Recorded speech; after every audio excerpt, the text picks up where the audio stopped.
जौन भइल।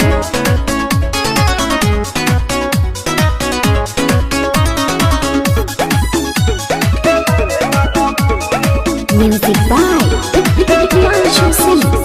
शादी करके यार कहे जाए तो ससुर मंगेगा में कके अमलाल सनर सुनो ना शादी करके यार कहे जाए तो ससुर मंगेगा में कके अमलाल सनर यही सपना खुश लगता रे।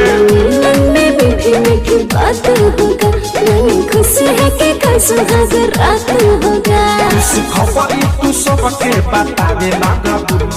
अरे कहे के का चाहता। अरे चंदा मामा दूर के पुआ पकावे गुड़ के आप खाए थाली में मुन्ने को दे डाली में। अरे ये का गावता रहो। ये जाने ससुरा में जाके ये करे लगबू। पैका धीरे में लड़का खेलावे लगबू। जाने ससुरा में जाके ये करे लगबू।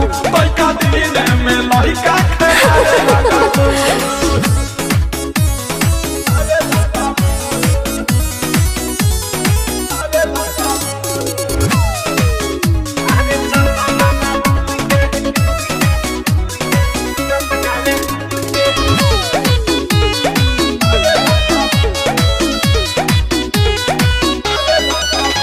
हमारी रहलू पहिले हमारा ही हो तो। अरे अभी सब भूल जाए जा।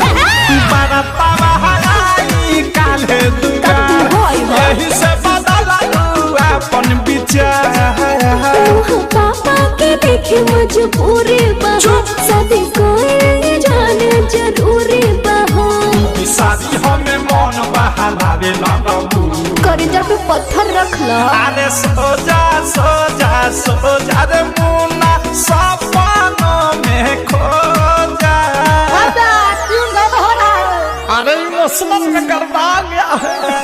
अरे चंदा मामा दूर के बुआ पकावे गुड़ के आप खाए थाली में मुन्ने को दे प्याली में। अभी सब बंद कर। जाने ससुरा में जाके है गाने लगबू। पैका दीने में लड़का खेलावे लगबू।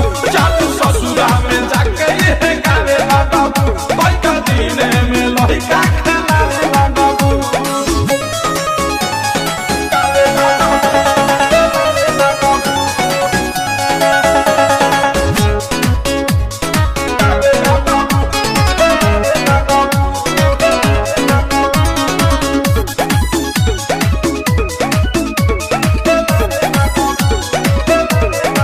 हंसबू खेलाबू पिया संग है हम करो।